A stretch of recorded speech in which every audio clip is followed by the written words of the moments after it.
Halo kawan-kawan, selamat pagi.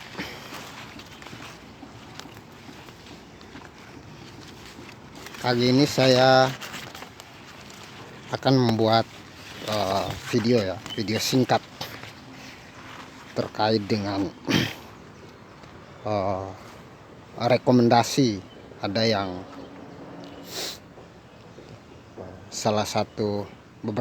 beberapa teman subscriberku meminta untuk memberikan penjelasan soal tanaman cabai Lombok yang aku tanam, aku posting sebelumnya di beberapa waktu yang lalu, dan dalam bentuk buat video di channel ini, juga dalam bentuk dokumentasi foto ya, yang sudah pernah aku posting itu. Nah, mereka meminta agar memberikan sedikit resep perawatan yang dilakukan secara rutin di kebun organik Kota Ternate. Kebetulan karena di sini dalam perawatannya mulai awal tanam, pengelolaan lahan sampai cabai masa generatif itu semuanya full organik, nggak ada yang kimia ya. Nah, ini salah satu contoh cabai yang ada di depan video ini. Juga nanti saya akan ke satu tempat ya, di sana, di tanaman sana yang aku namai sebagai laboratorium organik kebun organik Kota Ternate. Jadi semacam laboratorium mini. Di situ aku menanam cabai berdesak-desakan, full, tidak teratur jarak yang maksimal dan padat. Tujuannya satu, agar sebelum aku menanam di lahan yang luas, di beberapa lahan yang nanti aku bersihkan ini, setelah panen tanaman jagungnya akan kuisi cabai kembali, sehingga di laboratorium mini ya, kebun organik Kota Ternate dan pengujian cabai di situ, saya banyak melakukan perlakuan uji coba di situ, baik POC-nya, baik komposnya, pupuk padatnya, termasuk pemberian pestisidanya, fungisidanya, insektisida dan lain-lain secara organik, sehingga ada kesimpulan upaya-upaya untuk merawat dan pencegahan cabai dari serangan hewan yang doyan terhadap, termasuk jamur yang merusak ya. Misalnya ada antraknosa, ada lalat buah dan lain-lain. Nah, sebenarnya saya sudah punya pengalaman menanam cabai beberapa waktu yang lalu, beberapa tahun yang lalu, dan itu cukup maksimal, cukup baik. Silakan teman-teman lihat di channel YouTube saya itu video, klik saja tentang bagaimana perawatan cabai awal tanam dan lain-lain. Nah, ini sebentar lagi saya akan panen karena sudah masa. Buah yang masa itu memberikan pesan agar segera dipanen, sehingga proses berbaktinya kepada kita itu dia bisa berproduksi lagi, menghasilkan bunga ini. Karena kalau tidak dipanen,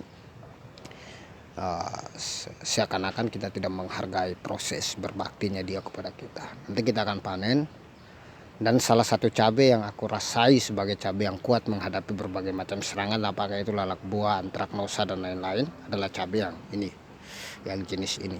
Ada juga beberapa jenis cabai, tapi aku lihat yang paling kuat itu jenis ini. Kulitnya tebal, buahnya menghadap ke atas, kemudian tangkainya kuat dan bisa tahan terhadap beberapa penyakit. Oke, kita akan lanjut ke laboratorium ini. Ini salah satu contoh cabai ya. Kita akan lanjut ke laboratorium ini ya. Ya, inilah tanaman bunga saya yang aku jadikan sebagai refugium. Oke, kita ke laboratorium ini. Nah, inilah lab ya, lab mini, laboratorium mini yang ini bunga matahari yang sudah mekar, di ini banyak ya. Tadi bukan. Ini di samping cabai ya, bunga matahari. Oke teman-teman, jadi inilah laboratorium ini, cabai, pengolahan cabeku yang aku tanam berdempetan ya. Ini sampai di bawah, sampai di sini semuanya ada. Ada beberapa jenis cabai di sini, ada 3 atau 4 jenis cabai. Ini sudah seharusnya panen karena sudah banyak sekali buahnya, sudah banyak yang matang juga. Nah,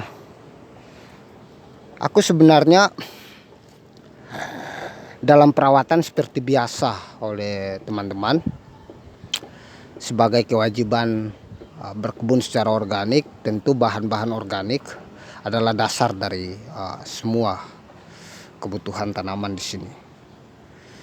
Bahan organik yang sudah siap saji atau kompos, kemudian pupuk cair POC, kemudian pestisidanya, dan bahan organik yang belum diolah menjadi kompos. Ada misalnya rumput-rumput dan hasil-hasil pembersihan lingkungan di sini seperti batang pisang ataupun apa, itu dijadikan sebagai mulsa organik.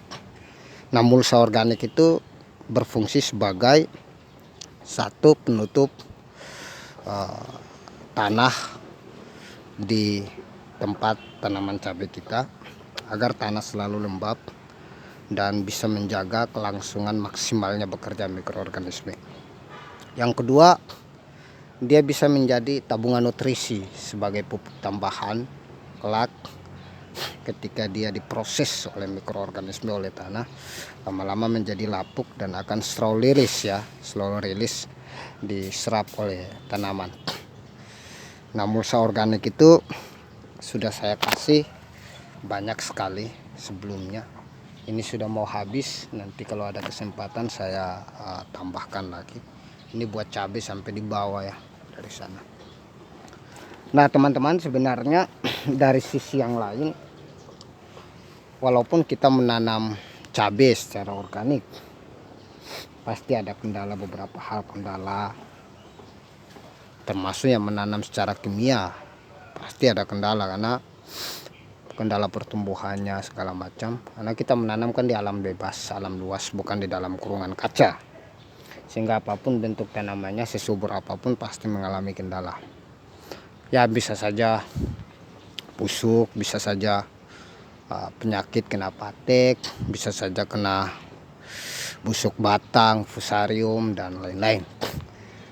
Nah, dalam proses itu berdasarkan pengalaman-pengalaman sebelumnya dalam praktek berkebun secara teori, ilmu pengetahuan organik, aku mulai mempelajari berbagai macam POC, berbagai macam pupuk cair, berbagai macam pestisida nabati, berbagai macam insektisida, bakterisida, fungisida, dan lain-lain. Tapi sejauh ini dalam laboratorium miniku ini, pengujian-pengujian itu dipraktekkan di sini, sehingga dalam praktik itu kita punya kesimpulan untuk bisa diolah atau dipraktekkan kembali ke lahan yang lebih luas. Teman-teman bisa melakukan itu sebelum teman-teman menanam, apakah itu perlakuannya kimia sintetis ataupun perlakuan organik. Teman-teman bisa membuat semacam laboratorium mini. Misalnya teman-teman mau menanam kacang, mau menanam bawang, mau menanam cabai, tomat, atau berbagai macam jenis, cobalah 1-2 pohon, 3-4 pohon, ditanam padat rapat sesuai jarak yang ideal. Kemudian sebelum menanam ke sana, selain sudah olah lahannya, di laboratorium ini tanaman yang nanti teman-teman tanam secara luas itu, teman-teman sudah punya labnya. Dalam praktek teman-teman sudah menguji segala macam teori dan praktek organik atau kimia sintetis di situ, sehingga tidak merepotkan lagi ketika praktek-praktek itu teman-teman bawa ke lahan yang lebih luas. Walaupun dalam tanda kutip ya, ada catatannya, ada situasi yang berbeda di satu tempat ke tempat yang lain, di lingkungan situ dan lingkungan yang lain, walaupun berdekatan. Kita tidak tahu suhu cuacanya, suhu udaranya segala macam, termasuk kondisi tanahnya dan lain-lain. Nah, yang menjadi poin utama dari rekomendasi video ini, apa sih, mereka bertanya, apa sih, tolong diberikan penjelasan kenapa cabai kena lalat buah misalnya, ataupun cabai kena patek antraknosa, bagaimana perawat upaya pencegahan atau pengobatannya. Saya sebenarnya dalam beberapa kasus tentang patek sejauh ini sulit ya saya menemukan obat yang tepat. Kayak beberapa tahun yang lalu memang cabeku kena patek, hampir saya uji coba dengan berbagai macam fungisida nabati, tapi sulit diketemukan senjata pamungkas untuk mengatasi itu.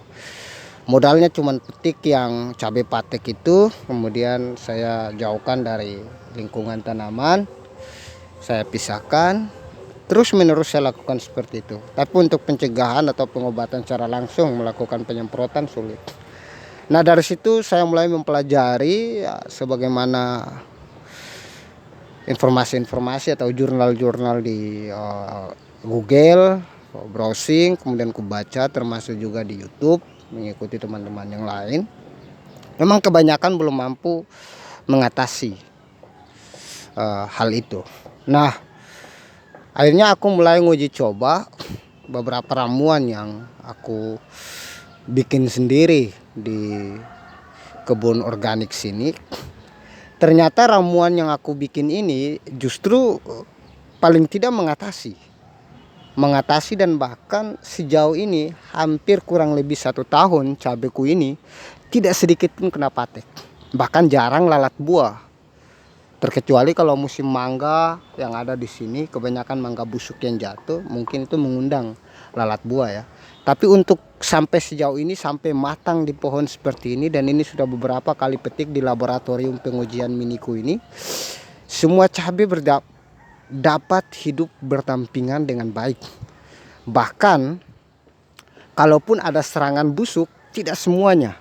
Dia tidak mampu sampai mengatasi atau menular ke yang lain. Kita bisa lihat misalnya ini serangan busuk kan, tapi di kulit luarnya saja, bukan ini bukan busuk, tapi ini kotoran dari hewan yang menempel, semacam ada kotoran hewan yang menempel itu, kayak taiknya itu loh, hewan-hewan kecil yang menempel, dia berak di sini, buang kotorannya di sini. Ini enggak busuk, aku kira busuk. Nah, jadi ketika aku coba berbagai macam ramuan pestisida, ramuan insektisida, fungisida organik yang aku buat, apakah itu dari bawang putih, bawang merah, lengkuas, kunyit, jahe, sereh, daun pepaya, daun sirsak, tembakau, dan berbagai macam ramuan-ramuan pestisida, ada perubahan sebenarnya, tapi tidak mampu menembus benteng antraknosa itu, tapi tidak mampu menembus benteng pertahanan lalat buah itu. Akhirnya aku pikir-pikir, ini aku harus cari lagi, karena organik itu lapangannya luas ilmu pengetahuan. Nah, aku coba meracik satu ramuan yang barangkali teman-teman bisa mudah dengan membuatnya atau mudah mendapat. Ramuan ini ampuh, aku pikir ampuh. Ini adalah ramuan merah yang aku namakan. Ramuan merah, bukan jadam sulfur, bukan PSB. Ramuan merah inilah yang bisa menyelamatkan cabeku dari serangan lalat buah dan antraknosa. Yang barangkali ada faktor lain, bukan hanya pengaruh ramuan merah ini, tapi sejauh ini ramuan merah ini juga bisa mempercepat buah cabai menjadi merah dan bisa memperkuat tangkai cabai, terutama bisa mengatasi, menghalau serangan dari beberapa penyakit termasuk antraknosa dan lalat buah. Teman-teman lihat sendiri di laboratorium aku ini banyak sekali cabai yang aku tanam padat, rapat, bukan sesuai dengan ukuran yang ideal, jarak yang ideal, tapi bisa tumbuh dengan padat. Nah, ramuan merah ini sebenarnya sederhana yang teman-teman bisa dapatkan. Aku bongkar aja rahasianya. atau aku kasih aja resepnya secara gratis tanpa perlu banyak modal. Jadi di ramuan merah ini bahannya adalah 3. Pertama, kita membutuhkan kayu manis.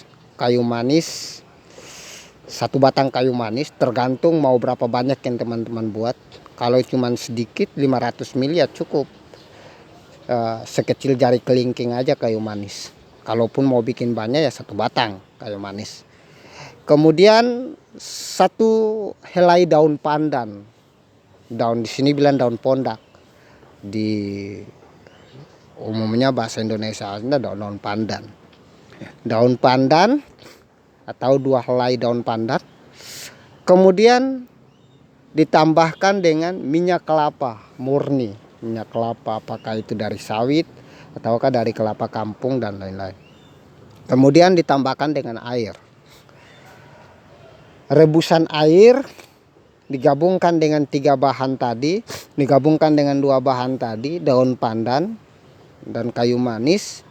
Kemudian sampai mendidih, dibiarkan airnya mengendap atau dingin sampai besok hari. Setelah besok hari, ambil dan saring atau masukkan ke dalam botol, ditambah dengan, kalau botol sekecil ini sekitar 500 ml atau 250 atau 300, ditambah dengan 1 sendok makan minyak kelapa atau 2 sendok makan minyak kelapa. Lalu teman-teman bisa menyemprot ke tanaman rutin per minggu sekali. Apakah tanaman yang masuk fase vegetatif atau pindah tanam dan terusnya berkecambah, bertumbuh, dan tanaman yang sudah fase generatif berbunga dan berbuah. Interval ya 1 minggu atau 2 minggu sekali penyemprotan.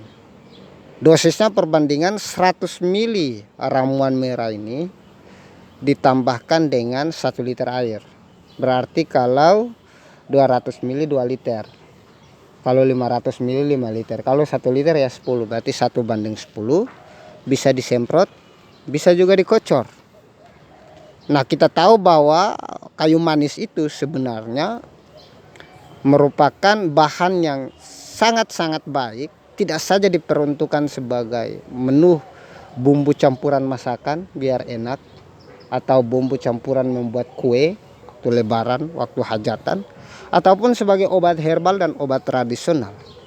Kayu manis juga dikenal sebagai fungisida karena dia juga bisa mengatasi virus dan penyakit.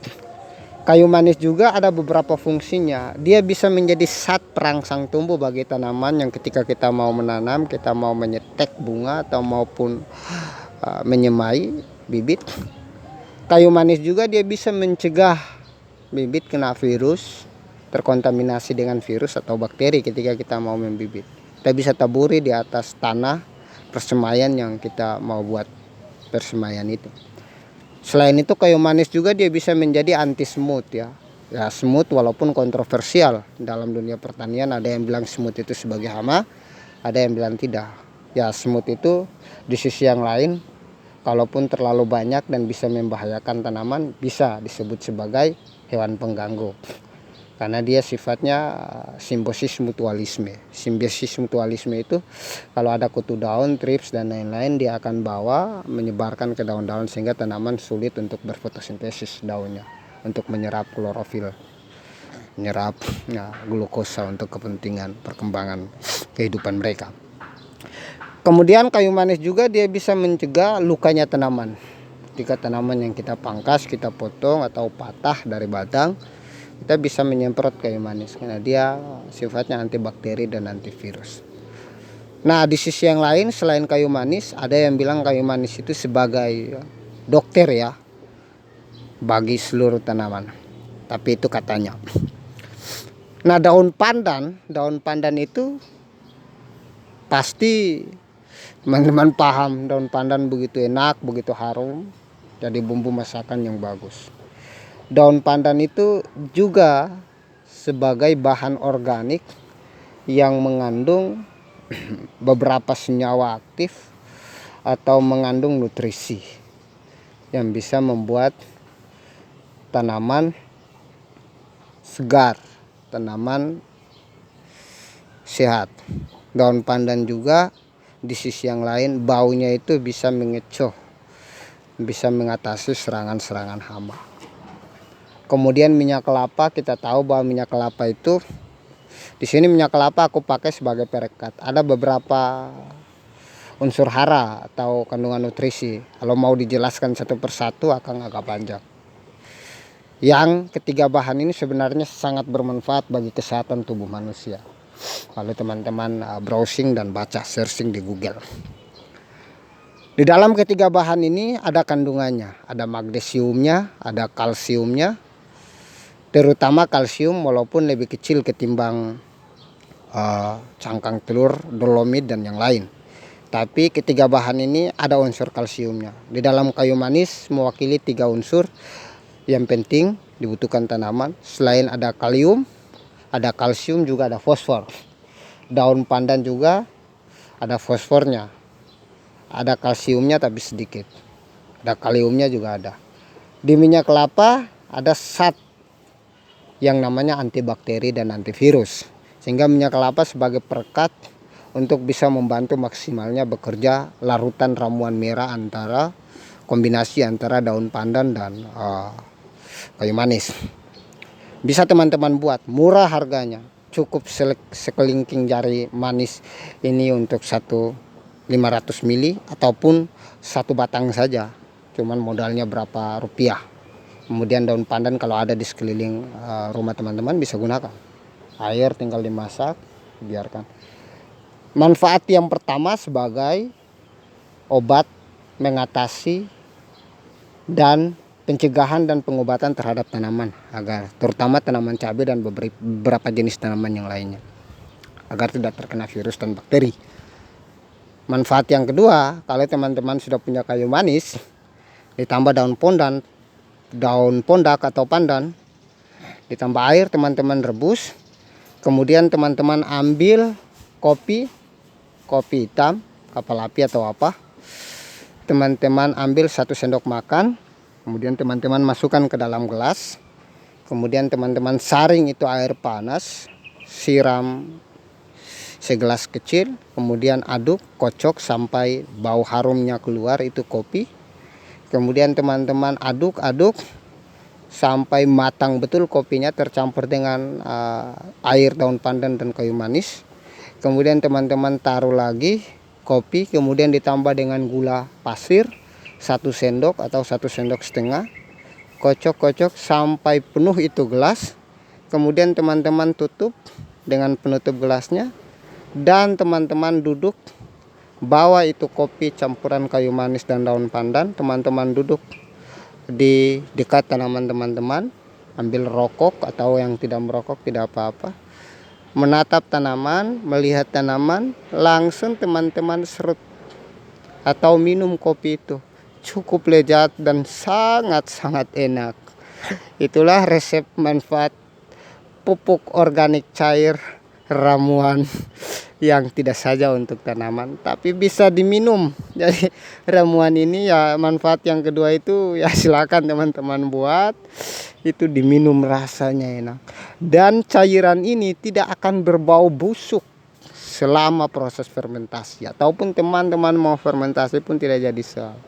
Nanti saya akan berikan resep fermentasinya ditambahkan dengan beberapa bahan lagi. Tapi ini yang tanpa fermentasi, cukup semalam didiamkan, besok sudah dipakai. Kalau mau bikin lagi, nanti tunggu lagi seminggu atau 2 minggu baru dibuat lagi. Begitu seterusnya, rutin 1-2 minggu sekali. Yakin dan percaya cabai teman-teman tidak akan, atau paling tidak maksimal bekerja untuk mengatasi serangan patek dan antraknosa dan lalat buah. Oke, ini buahnya masih banyak, nanti saya akan panen sebentar ya, kasihan sudah merah sampai sudah banyak di pohon. Oke, sampai jumpa di video-video berikutnya. Jangan lupa subscribe, like, komen, share apabila bermanfaat. Terima kasih dan jagalah kesehatan.